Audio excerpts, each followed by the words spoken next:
हरे कृष्णा। आप सभी का हार्दिक अभिनंदन। आज हम जिस लीला की चर्चा करने जा रहे हैं उस लीला का शीर्षक है प्रेम कलह। ये भगवान श्री जगन्नाथ और देवी लक्ष्मी के मध्य बहुत सुंदर लीला है।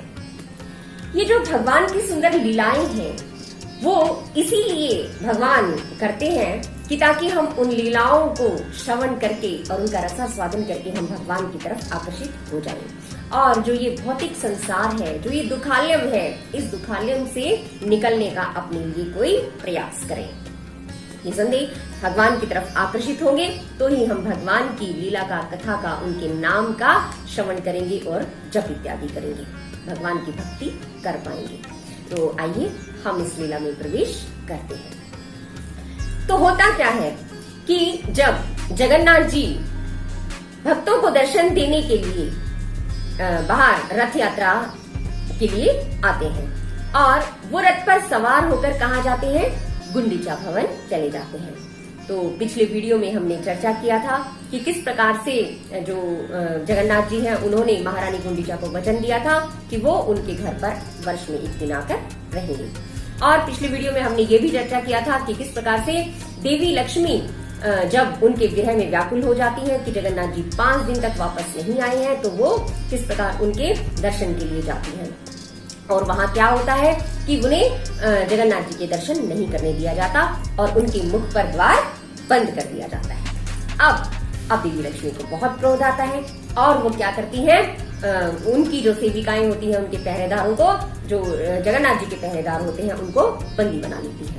और अब जब पहरेदार उन्हें आश्वासन देते हैं, जगन्नाथ जी की गले की एक माला उतार कर देते हैं और कहते हैं कि हम जल्द ही जगन्नाथ जी आपके समक्ष आएंगे और अब आप क्रोध आपका शांत हो जाएगा। अब लक्ष्मी जी वापस आ जाती हैं, लेकिन आते आते भी उनकी सेविकाएं जगन्नाथ जी के रथ के जो आरे, जो पहिए होते हैं, उनको तोड़ आती हैं। अब वहां से वापस आ जाते हैं तो लगता है कि अभी लक्ष्मी जी शांत हो गई, लेकिन शांत नहीं होती। जगन्नाथ जी तो वहां आराम से बैठे हुए हैं। अब उन्हें कोई खबर नहीं है कि जब देवी लक्ष्मी श्री मंदिर में वापस आ गई तो वहां आकर क्या कुछ होता है। तो होता क्या है कि जब लक्ष्मी जी वापस आती हैं तो बड़ी क्रोध में होती हैं। वो सोचती हैं कि देखिए, अब ये तो यहाँ आनंद से हैं अपने भाई और बहनों के साथ, और मैं क्या करती हूँ, मैं घर में इनके लिए पकवान बनाती हूँ। मैं जब इनके दर्शन के लिए आई, इनसे मिलने के लिए आई, तो मुझे मिलने भी नहीं दिया गया। अब वो जाकर सबसे पहला काम क्या करती हैं, वो जाती हैं और रसोई घर में जाती हैं। और रसोई घर में क्या है, जगन्नाथ जी की जो माता लक्ष्मी की किचन है, तो वहां पे 700 चूल्हे हैं और सबसे पहले वो जाकर उन सारे चूल्हों को तोड़ देती है। तो कहती हैं कि ना रहेगी किचन और ना बनेगा भोग। अब मैं देखती हूँ ये क्या खाएंगे।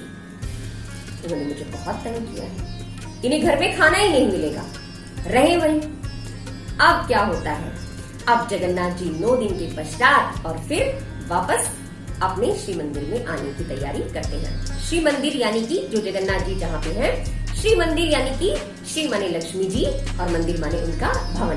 तो श्री मंदिर में आने की तैयारी करते हैं। अब जगन्नाथ जी को कुछ ज्ञात नहीं है कि पीछे क्या हो रहा है। वो जिस मस्ती में झूमते झूमते गए थे, उसी मस्ती में वो रथ पे सवार, झूमते झूमते रथ पे सवार होते हैं और रथ पे सवार होकर भक्तों को दर्शन देते देते वापस आ जाते हैं। ये क्या, जैसे ही जगन्नाथ जी आते हैं और अंदर प्रवेश करने के लिए जब उन्हें ले जाया जाता है तो उनके जो पहरेदार होते हैं माता लक्ष्मी के, वो उन्हें मना करते हैं। वो कहते हैं कि आपके लिए जो प्रवेश है वो वर्जित है। क्यों भाई, क्या हुआ? तो कहते हैं हम कुछ नहीं कह सकते, हमारी महारानी ने मना किया है, उनका आदेश नहीं है।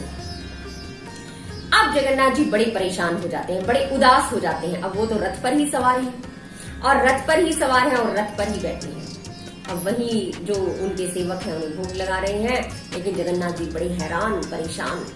आचार्य कई बारी, तो जो रसिक आचार्य हैं, कई बारी बताते हैं कि जगन्नाथ जी इतने परेशान हो जाते हैं कि जगन्नाथ जी रोने लगते हैं कि मैं क्या करूं, और सारी रात उन्हें रथ पर ही सवार रहते हैं। तो अब क्या है कि जो उनके जो सेवक हैं, पुजारी हैं, वो क्या करते हैं, जगन्नाथ जी को प्रसन्न करने का प्रयास करते हैं और किसी तरह से एक युक्ति निकाली जाती है कि अब जगन्नाथ जी का बड़ा ही सुंदर वेश किया जाएगा। जगन्नाथ जी बैठे हैं और उनका एक सुंदर वेश क्या है, वो सोना वेश। जगन्नाथ जी को बहुत बड़े बड़े अलंकार पहनाए जाते हैं, बड़े सुंदर, एक चंद्राकार पीछे से और उनके सिर के पीछे लगाया जाता है मुकुट की तरह से, और जो सोने के फूल होते हैं उनकी मालाएं पहनाई जाती हैं, बड़े बड़े हाथ जगन्नाथ जी के लगाए जाते हैं सोने के बने हुए, और जगन्नाथ जी के पैर उनके उसके पास रखे जाते हैं वस्त्रों के पास, और वो उनको उनसे अलंकृत किया जाता है जगन्नाथ जी को। तो कहा जाता है कि 10 किलो से ज्यादा सोना होता है जो जगन्नाथ जी का जिनसे श्रृंगार किया जाता है। तो इस प्रकार का जगन्नाथ जी से श्रृंगार किया जाता है। अब महारानी लक्ष्मी जो है वो बैठी हुई है अंदर, लेकिन वो दर्शन करने के लिए आती है, देखती है। अब जगन्नाथ जी की क्या स्थिति है, जगन्नाथ जी बड़े ही चिंता में हैं, बड़े ही सोच में हैं, दूल्हे की तरह उन्हें सजा रहे हैं। अब देखिए, जब दूल्हे को सजाते हैं, जब वो शादी के लिए जाता है तो वो बड़ा ही प्रसन्नचित्त होता है, अपने जीवन, नया जीवन जो उसका आने वाला है, उसके बड़े ही सुंदर सुंदर स्वप्न उसके मन में अभी होते हैं। अब जगन्नाथ जी की क्या स्थिति है, सजा तो उन्हें बहुत सुंदर ढंग से रहे हैं, लेकिन क्या है, जगन्नाथ जी बड़े ही उदास हैं कि पता नहीं क्या होगा, देवी को मैं मना पाऊंगा कि नहीं, उनका क्रोध शांत होगा कि नहीं, क्या होगा, और बड़ी चिंता में है। अब देवी लक्ष्मी आती है, सब लोग भगवान के दर्शन करते हैं और देवी लक्ष्मी भी उनके दर्शन करती है। और देवी लक्ष्मी जैसे ही उनके दर्शन करती है तो देवी लक्ष्मी उनके दर्शन करते ही उनका क्रोध शांत हो जाता है, क्योंकि भगवान की जो शोभा है वो तो अगणित है, उसे तो कोई नाप ही नहीं सकता। इतने सुंदर भगवान लग रहे हैं। देवी लक्ष्मी सोचती है, अरे इतना सुंदर रूप तो मैंने कभी इनका देखा ही नहीं, कितने सुंदर लग रहे हैं भगवान। और ऐसे वो अब उनका हृदय शांत हो जाता है, लेकिन फिर भी वो मानती नहीं है।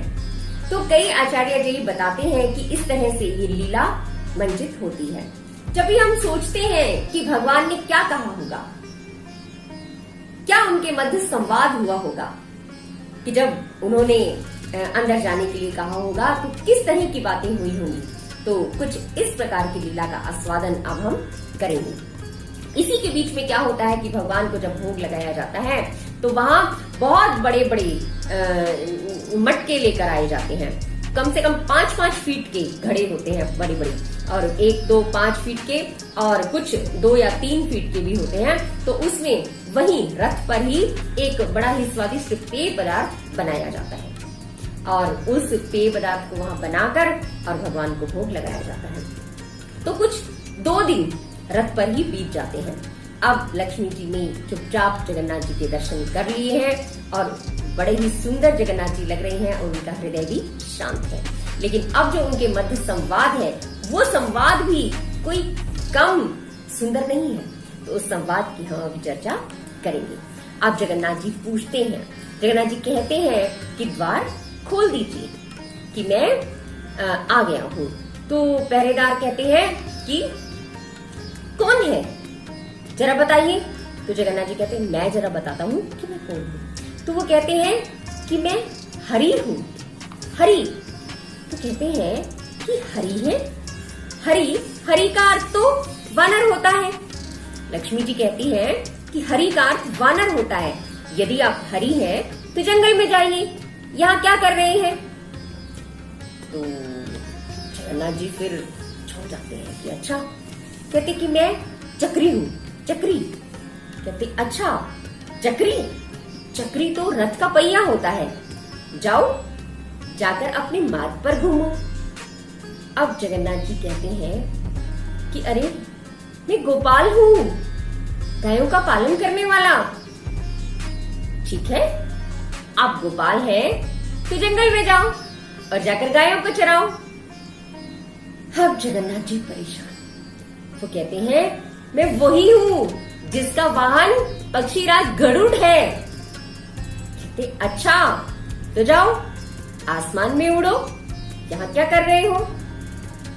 अब जगन्नाथ जी धीरे से बोलते हैं, देवी, मैं शेष शैया के ऊपर विश्राम करने वाला नारायण हूं। लक्ष्मी जी कहते हैं, ना बाबा ना, मुझे तो सर्पों से बहुत डर लगता है। सर्पों का यहाँ का क्या काम, आप कृपया यहां से चले जाइए। अब जगन्नाथ जी बड़े परेशान तो कहते हैं, हे देवी, मैं गोपी वल्लभ हूं। लक्ष्मी जी कहती है, ठीक है, आप यदि गोपी वल्लभ हैं तो गोपियों से प्यार रचाइए, वृंदावन में जाइए ना, यहां क्या काम है आपका। तो अब जगन्नाथ जी कहते हैं कि मैं बलराम और सुभद्रा का भाई हूं।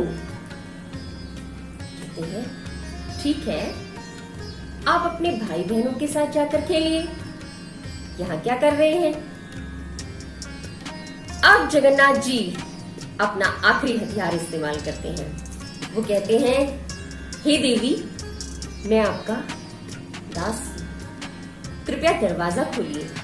अब जैसे ही लक्ष्मी जी ये बात सुनती हैं और उनका हृदय पूर्ण रूप से द्रवित हो जाता है, लेकिन दरवाजा खोलने से पहले वो अपने हृदय के थोड़ा सा जो संशय और रह गया है उसको वो खत्म करना चाहती है। तो वो कुछ प्रश्न और करती हैं। वो कहती हैं, लेकिन जो उनके प्रश्न होते हैं ना, वो प्रश्न ऐसे होते हैं कि मानो जैसे हाथी के मस्तक पर अंकुश से प्रहार किया जाता है, इस तरह के प्रश्न होते हैं। तो वो जगन्नाथ जी को कहती हैं कि ठीक है, मैं आपकी बात समझ गई, लेकिन जरा मुझे बताओ तो कि आखिर रथ में सवार होकर आप अपने भाई बलदेव और बहन सुभद्रा के साथ कहाँ गए थे।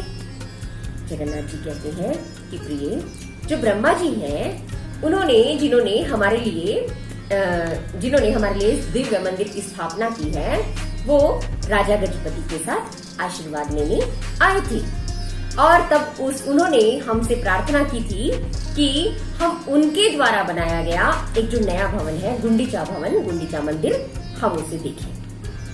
तो हम उनके साथ चले गए थे।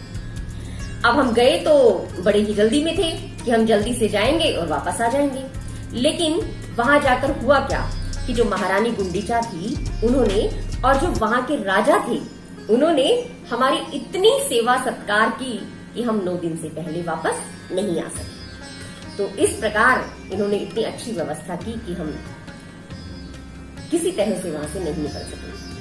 तो कहते कि ठीक है, वो सब ठीक है, लेकिन मैं वहां गई थी और मुझे आपसे नहीं मिलने दिया गया।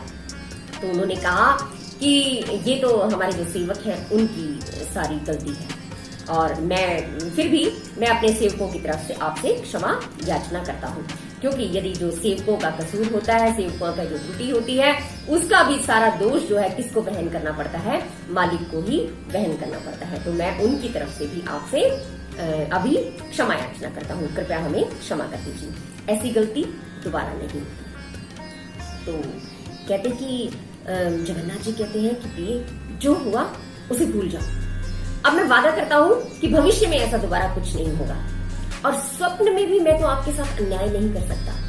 लक्ष्मी जी कहती हैं, अरे बड़ी वाकपटु हो, स्वप्न तो निद्रा में ही होता है, आप कब से ऐसा झूठ बोलने लगे। जो भगवान है, आप तो स्वयं साक्षात भगवान है, और यदि ये सत्य है तो आप इसका प्रमाण दें मुझे। तो कहते कि हे श्रीहरि, आप हमेशा अपने भाई बलदेव और बहन सुभद्रा के साथ क्रीड़ा करने चले जाते हैं, और मुझे यहाँ किस लिए रखा है, मुझे तो सिर्फ आपने भोजन बनाने के लिए रखा है, और मैं आपके पकवान बनाने के लिए रह गई हूँ, और एक दासी की तरह। और मेरी जो सखियां हैं, अब वो सारी सखियां कहती हैं कि एक दिन जगन्नाथ जी आपको त्याग देंगे। भगवान कहते हैं कि नहीं, ऐसा कैसे हो सकता है प्रिय, मैंने तो आपको अपने हृदय पर एक मणि की तरह से धारण किया हुआ है, ऐसा कभी नहीं हो सकता, मैं कभी भी आपको नहीं त्याग सकता। तो महारानी लक्ष्मी कहती हैं, झूठ, आप झूठ बोलते हैं, आपको याद नहीं, जरा वो लीला स्मरण कीजिए, जब आपने एक धोबी के कहने पर त्रेता युग में मुझे त्याग दिया था।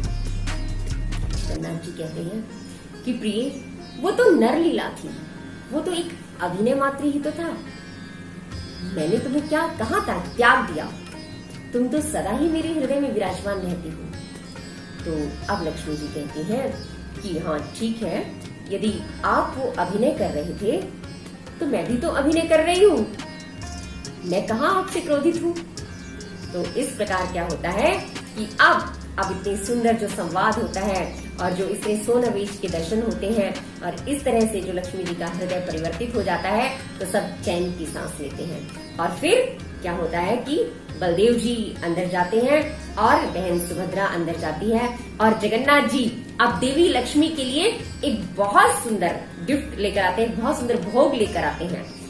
उसे क्षीर मोहन कहा जाता है। वो रसगुल्ले जैसा पकवान होता है, क्षीर मोहन या फिर खीर मोहन कहा जाता है उसे। तो वो जगन्नाथ जी लक्ष्मी जी के लिए लेकर आते हैं और लक्ष्मी जी की सेवा में प्रस्तुत किया जाता है और लक्ष्मी जी उसका भोग लगाती है और वो खाकर लक्ष्मी जी बहुत प्रसन्न होती हैं। और फिर जगन्नाथ जी को श्री मंदिर के अंदर प्रवेश किया जाता है। और इस प्रकार से ये जो रथ यात्रा का आयोजन होता है, रथ यात्रा का उत्सव होता है, ये समापन इसका माना जाता है। तो इसे नीलाद्री विजय के नाम से भी जाना जाता है। इस लीला को बहुत सुंदर लीला है। रथ यात्रा के अंतर्गत ही बहुत सारी लीलाएं आती हैं, तो हमने प्रयास किया कि थोड़ी थोड़ी सी मात्रा में हम आपको बताएं। तो ये इस सुंदर लीला का आज हमने आपके साथ रसास्वादन किया। आपको यदि ये लीला अच्छी लगी हो तो आप कमेंट बॉक्स में हमें कमेंट करके बताइएगा और अपने मित्रों के साथ, अपने संबंधियों के साथ इसे शेयर कीजिएगा। हमारे चैनल को सब्सक्राइब कीजिएगा और इसी तरह से अपना आशीर्वाद भी हम पर बनाए रखिएगा। तो मिलते हैं किसी और वीडियो में किसी नए विषय के साथ। तब तक के लिए हरे कृष्णा।